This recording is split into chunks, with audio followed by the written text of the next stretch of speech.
দেখেন দর্শক, ইন্ডিয়ার কিছু সংখ্যার লোক এসে আমাদের বাংলাদেশ থেকে জিনিস চুরি করে নিয়ে যায়। দেখেন বিজিবি ইন্ডিয়ার চোরগুলোকে দৌড়াচ্ছে, তারপরেও ইন্ডিয়ার চোরেদের সাথে পারতেছে না। দেখেন দর্শক, দেখেন এক চোর পিছে পড়ে আছে, তাকে বিজিবি শ্যুট করে, তারপরেও তার শরীরে লাগে না। দেখেন কত জোরে দৌড় দিয়েছে। দেখেন আমাদের দেশ থেকে বিভিন্ন জিনিস চুরি করে নিয়ে যায়। এরা আমাদের দেশটাকে ধ্বংস করে ফেলছে।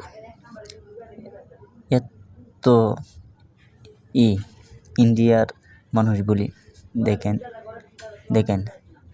হাঁটতে হাঁটতে যাইতেছে, বোঝা যায় কিছুই দুনিয়ার বোঝে না, অথচ বাংলাদেশের জিনিস অনেক কিছু চুরি করে নিয়ে যায়।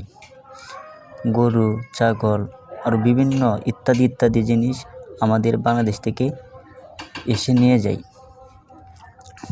এদেরকে ধরে গুলি করলে আরও বেশি ভালো হতো। গুলি তো করে এদের শরীরে লাগে না। দেখেন আমাদের বাংলাদেশের বিজিবি